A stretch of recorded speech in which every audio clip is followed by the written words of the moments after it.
As meninas não sabiam o que eu ia compartilhar. E, como eu disse, acho que o que trago aqui para a gente tem muita relação com o que vocês falaram, com o que vocês experimentaram.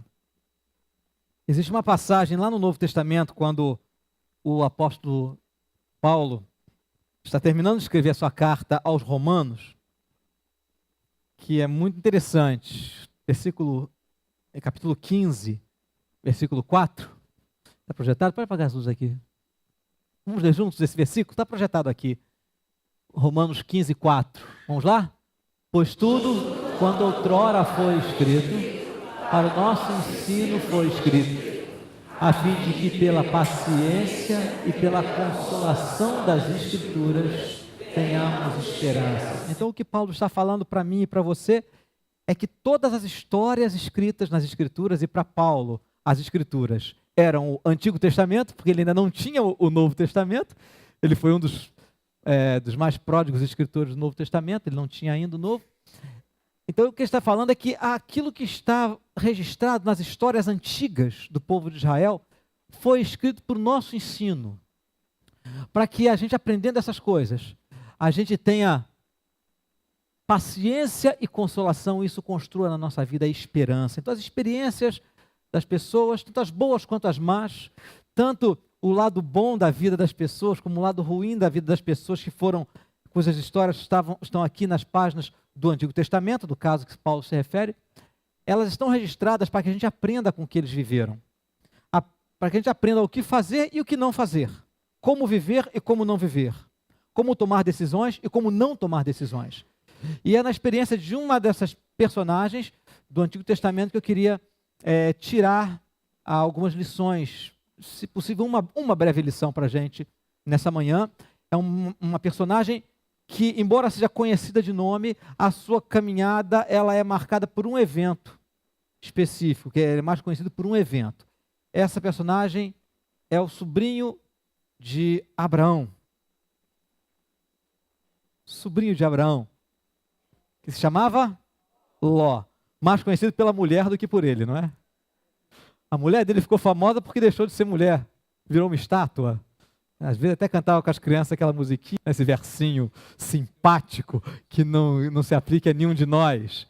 Mas a história de Ló é muito interessante. Está lá no livro do Gênesis, eu queria que você abrisse, por favor, o livro do Gênesis. A história de Ló começa com a história de Abraão, no capítulo 12. Na verdade, no capítulo 11, quando se fala da família de Abraão. Mas, na verdade, eu não vou ler sobre o capítulo 12. A história de Ló, que eu falei que o episódio que mais marca a história de Ló é o episódio da destruição da cidade onde Ló morava. Ló se tornou um morador de Sodoma. Mas eu queria... Na verdade, são 3 grandes episódios que contam a história de Ló. O episódio do capítulo 13, que é o momento em que ele e o seu tio, que era o chefe do clã, é o líder do clã, líder da família, se separam. Depois um outro episódio em que Ló é um refém de guerra. Ele está no meio de uma guerra entre 9 cidades-estado, e uma delas era aquele onde ele tinha fixado residência, Sodoma. E então Abraão, quando sabe que o seu sobrinho querido, embora separado dele, estava como refém de guerra, ele vai faz uma campanha militar mesmo para libertar Ló, e Ló é resgatado. E o terceiro episódio é realmente o episódio da destruição de Sodoma e Gomorra, no caso de Ló, que morava em Sodoma, a destruição de Sodoma, toda aquela história dos anjos que vão à casa dele.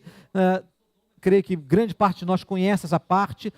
Os anjos são enviados por Deus para resgatar exatamente Ló e a sua família, antes que Deus destruísse Sodoma. E Ló, ele é retirado de Sodoma e vai morar numa outra cidadezinha chamada Zoar, fica ali durante um tempo, e esse episódio é o que mais marca a vida de Ló. Mas eu queria que a gente visse o episódio inicial, que é muito interessante para a gente tirar algumas lições. Como disse, se possível, uma única lição para a nossa vida. Estamos no capítulo 13 de Gênesis. os primeiros versículos do capítulo 13, os 13 primeiros versículos do capítulo 13. Então, veja com atenção, eu vou ler e queria que você desse toda atenção nesse momento. Saiu, pois, Abrão do Egito para o Neguebe, ele, sua mulher e tudo que tinha, e Ló com ele. Era Abrão muito rico, possuía gado, prata e ouro. Fez as suas jornadas do Neguebe até Betel, até o lugar onde primeiro estivera a sua tenda, entre Betel e Ai, até o lugar do altar que outrora tinha feito. E aí Abrão invocou o nome do Senhor. Ló, que ia com Abrão, também tinha rebanhos, gado e tendas. E a terra não podia sustentá-los, para que habitassem juntos, porque eram muitos os seus bens, de sorte que não podiam habitar um na companhia do outro. Houve contenda entre os pastores do gado de Abrão e os pastores do gado de Ló. Nesse tempo, os cananeus e os ferezeus habitavam essa terra. Disse Abrão a Ló: não haja contenda entre mim e ti, e entre os meus pastores e os teus pastores, porque somos parentes chegados. Acaso não está diante de ti toda a terra? Peço-te que te apartes de mim. Se fores para a esquerda, irei para a direita. Se fores para a direita, irei para a esquerda. Levantou Ló os olhos e viu toda a campina do Jordão, e que era toda bem regada, antes de haver o Senhor destruído Sodoma e Gomorra. Era toda bem regada como o jardim do Senhor. A comparação é com o jardim do Éden, de tão fértil que era aquela região. Como a terra do Egito, de onde eles tinham saído, e onde tinham se tornado pessoas prósperas e ricas, onde eles tinham adquirido os rebanhos, todas as riquezas tinham sido angariadas ali no Egito, que era fértil também por causa do Nilo, como quem vai para Zoar. Então Ló escolheu para si toda a campina do Jordão e partiu para o Oriente. Separaram-se um do outro. Habitou Abrão na terra de Canaã e Ló nas cidades da campina, e ia armando as suas tendas até Sodoma. Ora, os homens de Sodoma eram maus e grandes pecadores contra o Senhor. Essa história inicial da experiência de Ló vai, na verdade, determinar a continuidade da sua vida. É esse momento em que há essa necessidade, vamos dizer assim, logística, estratégica, de que a família se dividisse em dois grupos por causa da grande quantidade de gados e para evitar os maiores conflitos que estavam começando a acontecer. É a decisão que é tomada nessa hora que vai falar muito, que vai determinar em grande parte a maneira como a vida de Ló e da sua família vai se desenrolar. E é nessa decisão, a partir dessa decisão e as consequências dessa decisão que eu queria tirar uma lição para a nossa vida. Primeira coisa que eu queria lembrar aqui, que vale para todos nós que estamos aqui hoje, é que a fé genuína, a fé verdadeira, a fé sadia, a fé no único Deus verdadeiro, a fé que é mais do que uma religião, a fé que dá sustento à nossa vida, a fé que nos dá condições de lidar com as dificuldades que a gente enfrenta, a fé que nos ajuda a, mesmo passando por dificuldades e por sofrimentos, nos manter de pé e andar ao lado de Deus. A fé que faz de mim e de você, pode fazer de mim e de você, pessoas com relacionamentos saudáveis, profundos, duradouros, construtivos. A fé que dá propósito para a gente, não só para viver aqui, mas a tranquilidade com relação ao além. Eu gosto de dizer que quanto mais tranquilidade a gente tem em relação ao além, mais a gente pode ficar em paz e investir positivamente na vida aqui. Essa fé, ela não é um bem, um presente hereditário. Não é. A fé bíblica saudável não é algo que se recebe automaticamente porque a gente vive ou nasceu numa família cristã, ou nem mesmo porque a gente faz parte de uma comunidade cristã como essa onde nós nos congregamos. A fé verdadeira não é um mecanismo automático. Veja só, antes do nascimento dos seus filhos, os filhos de Abraão, Ló era aquilo que mais se parecia com um filho para Abraão. Porque o pai de Ló morreu. Um dos irmãos de Abraão morre e Ló passa a viver sob a proteção, sob o cuidado, sobre a atenção do seu tio. Seu tio era o seu paizão. Tanto que naquela ocasião, quando Ló se torna um refém de guerra, o amor que Abraão tinha por ele, mesmo eles estando separados, se manifestou a ponto dele estamos separados, mas é meu parente, é meu sobrinho querido, vamos lá resgatar, salvar o meu sobrinho. Então era aquilo que Abraão tinha mais próximo de um filho. Com toda certeza, Ló recebeu as instruções, viu no seu tio Abraão essa caminhada de fé. Foi educado, foi orientado a dirigir, a construir a sua família nos mesmos princípios de fé que Abraão teve. Mais do que isso, ele foi alguém que, por causa da fé de Abraão, seguiu um caminho parecido. Porque quando Abraão sai do lugar onde ele estava instalado, ele não sai sozinho. Ele sai com toda aquela comitiva, inclusive com Ló e a sua família, com todo o seu clã. Então, Ló era, digamos assim, poderia ser herdeiro espiritual da fé de Abraão, mas isso não aconteceu com ele. Isso se mostra pelas decisões que Ló toma na sua vida.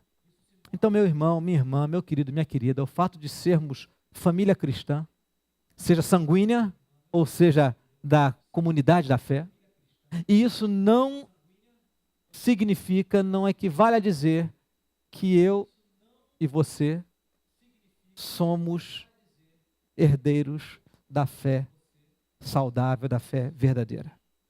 Isso é uma decisão individual. Isso é uma posição pessoal. Quando chegarmos na eternidade, não vamos mostrar para Deus o nosso certificado de membro da igreja. Nem vamos convencer a Deus porque temos o sobrenome dos nossos pais. E os nossos pais são cristãos. Não é isso que vai nos dar a bênção de estarmos ao lado do Senhor. É a nossa decisão pessoal. A primeira coisa que eu queria lembrar o seu coração é isso. E despertar a sua mente é isso. É você e Deus. Você e Deus. É claro que ser parte de uma família da fé, sanguínea ou comunitária, isso traz para a gente bênçãos. E foi o que aconteceu com Ló. Se tornou próspero junto com seu tio. E recebeu até uma oportunidade de crescer mais, porque seu tio foi generoso com ele. É claro que traz bênçãos, é claro, mas se a nossa caminhada de fé não se transforma em algo pessoal, fruto da minha decisão pessoal ao lado de Cristo, todas essas bênçãos elas vão se mostrar como, na verdade, migalhas de Deus. E não aquilo que Jesus Cristo disse que veio para nos dar. Vida em plenitude. Vida em plenitude. Então, se eu e você nos apoiamos na fé da nossa família, na fé da nossa igreja, da nossa comunidade, sem particularmente desenvolvermos a nossa vida com Deus, não há dúvida. Você não precisa pedir bênçãos para Deus. Ele derrama sobre você, na sua generosidade, derrama sobre você a sua graça e a sua bênção, as suas bênçãos. Pode ter sido isso que ele trouxe aqui à frente hoje, quando o presbítero Ananias convidou. Mas, se a sua vida não se aprofunda se a sua fé não se torna algo pessoal, uma decisão sua, você vai viver de migalha em migalha. É bem verdade que as migalhas de Deus são absolutamente generosas. São tão grandes que nós achamos que estamos vivendo a plenitude da vida que Ele nos prometeu. Mas não é assim. Não é assim. E é preciso ter essa decisão pessoal. Essa palavra que trago para vocês tem tudo a ver com decisão e escolhas. Decisão e escolhas. E é essa a grande lição que eu queria compartilhar com vocês. É que o que determina se eu e você vamos ter uma vida de mediocridade ou de plenitude espiritual é aquilo ou aquele a quem nós entregamos as nossas escolhas. É isso que vai determinar se nossa vida será plena, será ampla ou se será medíocre. Se nós seremos pessoas que se aprofundam em Deus, isso falei sobre isso no domingo passado à noite, se você esteve falando sobre o rio das águas purificadoras, lá na visão de Ezequiel.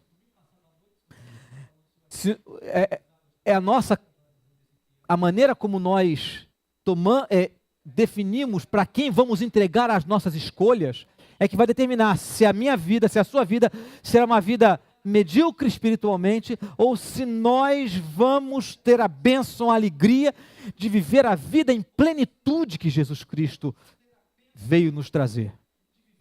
Vida em plenitude não nos é trazida pela participação numa igreja. Participar de uma igreja é um dos aspectos, mas isso não nos garante vida em plenitude. Vida em plenitude não nos é dada porque fazemos parte de uma família sanguineamente cristã. Vida em plenitude é fruto de a quem nós decidimos entregar as nossas escolhas. E vejam só a experiência de Ló. Ninguém pode dizer que Ló não foi bem sucedido.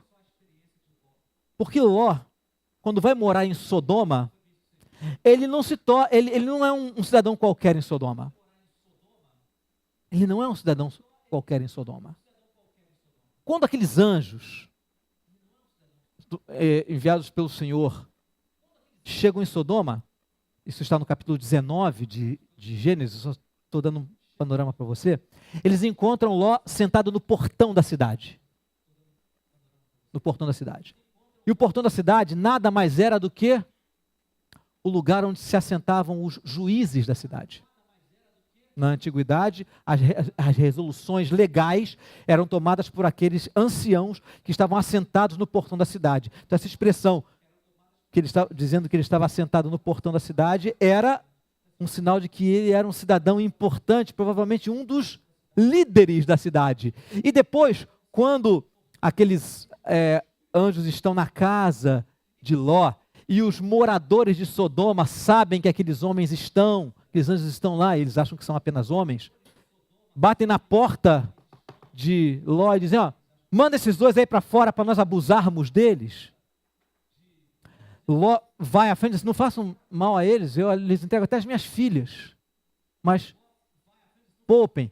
Os homens de Sodoma falam assim, você acha que porque você é um estrangeiro e ainda quer ser mais juiz do que os outros? Então, Ló era um homem bem-sucedido em Sodoma. Então ninguém vai negar que ele era alguém bem-sucedido. Mas vejam só a diferença. Abraão, quando começou a sua caminhada, ele escolheu entregar ele decidiu entregar as suas escolhas à vontade de Deus. Ele entregou as suas escolhas a Deus, desde quando Deus disse assim para ele, olha, sai da tua terra, onde você está estabelecido, onde você está tranquilo, e vai para uma terra que eu ainda vou te mostrar. E Abraão disse, eu opto por entregar a minha escolha de vida para Deus. Mas o que foi, para quem que Ló entregou a sua escolha? Quando Abraão chega e diz assim, olha, não podemos ficar juntos, não dá, a terra não nos sustenta, isso está criando atrito, vamos nos dividir. E você percebe que não foi uma divisão por briga, mas foi uma divisão estratégica. Você vai para um lado, eu vou para o outro. Então, meu sobrinho, olha aí, escolhe o que você quer. Para onde que você quer ir? E aí Ló olhou ao redor e falou assim, a cidade da Campina. lugar fértil, bem urbanizado, tem as cidades, né? Boas estradas, lugar que parece o Jardim do Éden, lugar bom, não vou morar no fim do mundo, vou escolher a melhor fatia para mim. Ele entregou as suas escolhas aos seus próprios olhos. A sua própria busca por prosperidade pessoal. Ló chega e diz, lá naquele lugar, com essa qualidade de vida, é lá que eu vou construir a minha vida ali, tem do bom e do melhor para mim. Queridos, Ló entregou a escolha aos seus próprios olhos, a sua vontade de crescer pessoalmente, mas simplesmente ignorou o que poderia haver na cidade das Campinas. O texto faz questão de sublinhar no versículo 13, os homens de Sodoma eram maus e grandes pecadores contra o Senhor. Ele não mediu as consequências, ele olhou as vantagens. Ele olhou o que aquilo podia lhe trazer de bom.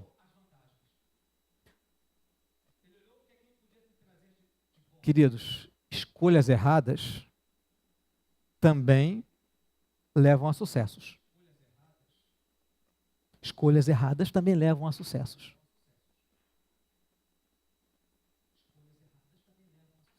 As armadilhas nos pegam porque nós somos bem-sucedidos num momento, mesmo tendo tomado decisões erradas, isso vai nos levando cada vez mais para o fundo do poço. Mas, na verdade, embora essa escolha tenha lhe trazido uma boa situação, quase lhe custou a vida no futuro. Porque quando os anjos estão falando para Ló voltar, sair da cidade, Ló fica assim, eu imagino que por pouco Ló também não virou estátua de sal. Porque o texto bíblico diz que os anjos, como Ló estava se demorando a sair da cidade, os anjos tiveram que pegar Ló pela mão e arrastá-lo praticamente para fora da cidade. Porque as escolhas erradas fascinam, especialmente quando elas trazem sucesso, mas elas têm consequências muito danosas. Por isso, irmão, o que acontece é que Ló, ele conta com a misericórdia divina. Ele tem a sorte, vamos dizer assim, de poder contar com a misericórdia divina. Por amor a Abraão, os anjos vão lá resgatar Ló e sua família. Ló tem a sorte de contar com a misericórdia divina. As suas escolhas fizeram que ele precisasse contar com a misericórdia de Deus. Abraão tem a alegria de contar com a companhia de Deus. É diferente, é muito diferente. É muito diferente. Quando o Senhor vai falar ao mundo, naquela ocasião, ele vem na casa de Abraão. Quando Deus quer fazer bem às pessoas, ele vem à família de Abraão. Então, Abraão contava com a companhia de Deus. Ló, ele desfrutava daquela característica fantástica de Deus, que é a sua tolerância, a sua misericórdia. É muito mais vantagem, é muito mais negócio nós contarmos com a amizade, com a companhia, com a presença, com Deus andando do nosso lado, do que nós contarmos com o socorro emergencial divino. Por isso, querido e querida, a palavra que eu queria trazer para você hoje é isso, é essa. Atenção às suas escolhas. A quem você tem oferecido as suas escolhas? Quero ler para você uma passagem, um versículo apenas, de Romanos capítulo 6. É uma lembrança importante do apóstolo Paulo. Capítulo 6, versículo 16. Se você já abriu, ótimo. Se não abriu, dá uma paradinha e preste atenção na leitura. Escute bem. Como se Paulo estivesse dizendo para você o seguinte: não sabeis que daquele a quem vos ofereceis como servo para a obediência, desse mesmo a quem obedeceis sois servos? seja do pecado para a morte ou da obediência para a justiça? O que Paulo está dizendo é: nós obedecemos aquele a quem oferecemos as nossas escolhas. Se nós oferecemos as nossas escolhas aos nossos próprios olhos, à nossa própria carne, que Paulo aqui chama de pecado, se nós fazemos as nossas escolhas baseadas no nosso bom senso, nós vamos escolher morte, não tenha dúvida, ainda que Deus seja misericordioso conosco. Mas se nós entregamos as nossas escolhas a Deus, a obedecer a Ele, a segui-lo, essas escolhas vão nos levar para o caminho da vida. Essas escolhas vão nos fazer caminhar no caminho do Senhor Jesus. A quem nós temos oferecido as nossas escolhas? A Deus ou a nossa própria carne? Há dois sentidos em que nós oferecemos as nossas escolhas. Há dois sentidos. O primeiro sentido é quando nós recebemos o Evangelho de Cristo. O Evangelho que nos apresenta o amor de Deus, apesar da nossa pecaminosidade, nos apresenta o sacrifício de Cristo em nosso favor para nos reaproximar do Deus com quem nós estávamos rompidos. O Evangelho que fala que Cristo se deu na cruz para pagar a minha dívida, a sua dívida. E quando nós recebemos esse Evangelho e nós nos rendemos a Ele, quando nós entendemos o amor, quando entendemos a nossa pecaminosidade, o amor de Deus e o que Cristo fez por nós na cruz, nós nos rendemos a Ele com arrependimento pelos nossos pecados. Nos rendemos a Ele com fé no que Cristo fez por nós e com submissão, entrega da nossa vida a Ele. Então há esse primeiro sentido em que nós oferecemos as nossas escolhas, decidimos oferecer nossas escolhas a Deus. Naquele dia, seja em qualquer que tenha sido o momento da sua caminhada, você fez uma escolha, uma decisão de entregar o rumo da sua vida ao controle de Jesus Cristo. Isso aconteceu em alguma ocasião da sua vida? Se ainda não aconteceu, precisa acontecer.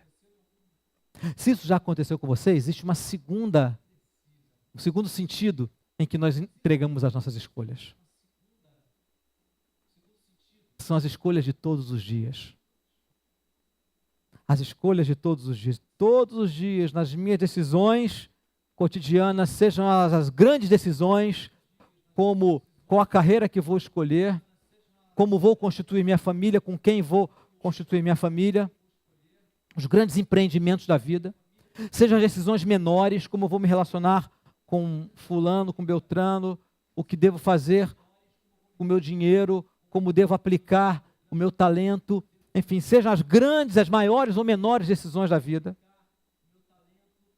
nós precisamos rever e reviver a nossa decisão inicial.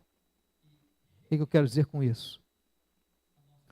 Assim como, palavras do apóstolo Paulo, assim como recebemos a Jesus, como num determinado ponto da nossa vida, entregamos o rumo da nossa vida a Jesus Cristo, num evento, num acontecimento, numa consciência, adquirimos essa consciência e dissemos: Senhor, é verdade, eu me entrego para o Senhor.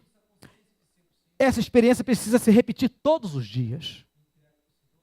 Nós precisamos renovar de uma forma consistente. Eu preciso repetir conscientemente a minha submissão ao meu Senhor Jesus Cristo. A submissão da minha vontade ao meu Senhor Jesus Cristo. Sabe por quê, queridos? Porque todos os dias as cidades da Campina acenam para nós. Todos os dias é colocado diante de nós a possibilidade de escolha. Diz assim: Alex, para onde você quer ir? Para onde você vai? Está aí aberto o leque de opções. Para onde você vai? Qual é a sua escolha? E como é que eu respondo? Como é que eu preciso responder? Como é que você precisa responder? A minha opção é a mesma que eu fiz quando me encontrei com Cristo. Naquele dia, não foi o único dia em que eu tive que fazer a minha opção. Entregar a minha escolha ao meu Senhor. Hoje, amanhã, ao longo dessa semana, você vai ser chamada a tomar decisões, a fazer escolhas, a ter atitudes. Baseado em que você vai tomar as suas decisões?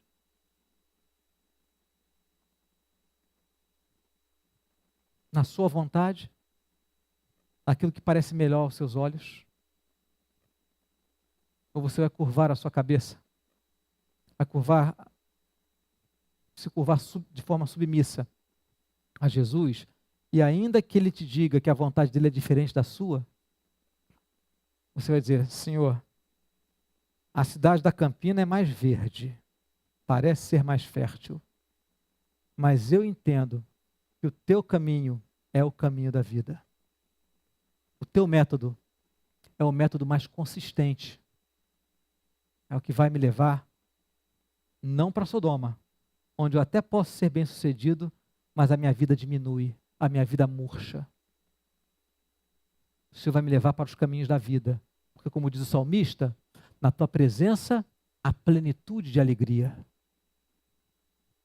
Quero te encorajar, irmão, irmã, você que se diz seguidora de Cristo, a fazer escolhas não baseadas no bom senso dos seus olhos, como fez Jó, mas siga o caminho do teu Senhor. Siga o caminho do teu Senhor.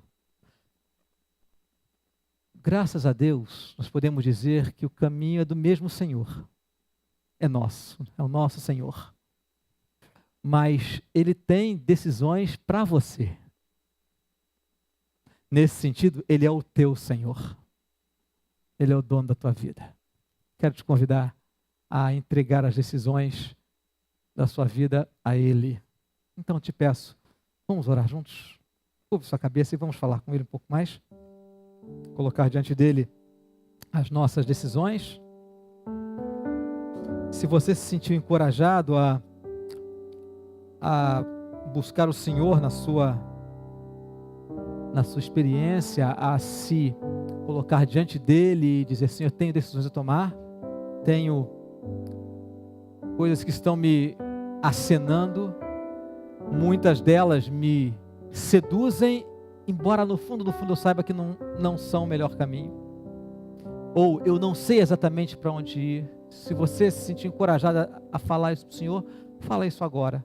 Não vou lhe pedir para vir à frente, não vou lhe pedir para levantar a sua mão, porque é o teu caminho com o teu Senhor. É a tua opção de a quem você vai entregar as tuas escolhas. Isso Alex não pode fazer por você. E vir aqui à frente não vai lhe mudar. O que vai mudar é a opção que você faz aí, dentro do seu coração, onde você está. Vamos andar no caminho, caminho estilo de Ló ou no caminho estilo de Abraão? Vamos andar no caminho das nossas vontades, dos nossos olhos, ou no caminho do nosso Senhor? Fale com o teu Senhor isso, compartilhe com Ele.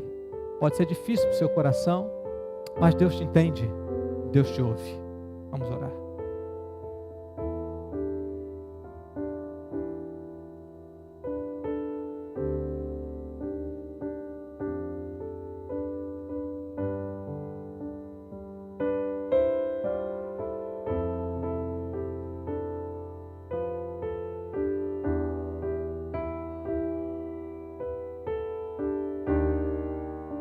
Senhor Deus e Pai, sabemos que o teu caminho é o caminho da vida, mas nós somos gente tão esquisita e tão teimosa, que mesmo conhecendo o teu caminho de vida, tomamos a decisão por seguir os nossos caminhos, os nossos próprios olhos. Como diz o apóstolo Paulo, às vezes a gente não compreende o nosso próprio jeito de agir. Mas Deus, hoje, juntos aqui, partilhando o que o Senhor tem feito nas nossas vidas, ouvindo as nossas jovens falarem e abrindo Tua palavra e compartilhando aqui, nós entendemos a necessidade de fazermos as escolhas de acordo com a Tua vontade. Mas Deus, O Senhor sabe muito bem que uma coisa é a gente entender. Não é difícil a gente entender. Não é difícil nem a gente concordar. Difícil mesmo é botar em prática. Por isso, Senhor, nós entendemos, nós sabemos que só mesmo se o Teu Espírito nos ajudar, se a graça do Senhor e o poder do Teu Santo Espírito nos tomarem pela mão, agindo em nós, nos dando força, se não for o Senhor, nós não conseguiremos seguir nos Seus passos. Por isso, Deus, a única coisa que podemos te apresentar é o nosso propósito, é o nosso desejo de fazer aquilo que o Senhor quer.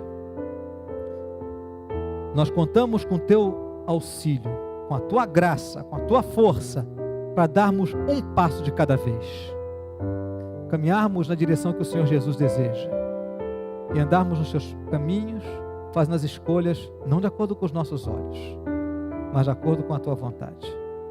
Pai, quero te pedir especialmente pelas pessoas que estão aqui nesse momento, estão escutando, que já tomaram decisões, que às vezes as têm levado para caminhos complicados. O Senhor sabe, o Senhor conhece cada coração. Quero te pedir, ó Deus, que a Tua graça os abençoe, não no caminho que tomaram, mas abençoe para voltarem para o caminho que o Senhor quer para eles. É difícil, o Senhor sabe como é difícil, o Senhor conhece a nossa humanidade, mas nós precisamos do Senhor para retomar a nossa caminhada, para andarmos para trás, para revermos decisões e para reiniciarmos as decisões de acordo com a Tua vontade. Às vezes é muito difícil voltar atrás, às vezes é difícil porque nossos passos envolveram outras pessoas, difícil porque nós estamos absolutamente seduzidos com um novo caminho, mas ó Deus, assim como o Senhor tirou Ló de Sodoma, haja com misericórdia nesses corações amados e ajuda-os a darem o passo atrás, não apenas para saírem de Sodoma, mas para voltarem para o Teu caminho. Abençoa cada vida preciosa que está aqui. Eu sei, Senhor, que o Senhor não tem preferência por ninguém. Não importa o nosso caminho, se está dentro dos Teus passos ou se está distante do Senhor, Teu amor é o mesmo, invariável. O Senhor ama com a mesma intensidade a cada pessoa. Por isso, ó Deus, faz com que cada coração se perceba amado por Ti e se sinta encorajado em seguir nos Teus passos. É o que eu quero te pedir, no nome bendito de Jesus Cristo, nosso Senhor e nosso Salvador amado. Amém, Senhor. Amém. Irmão, irmã, vamos encerrar esse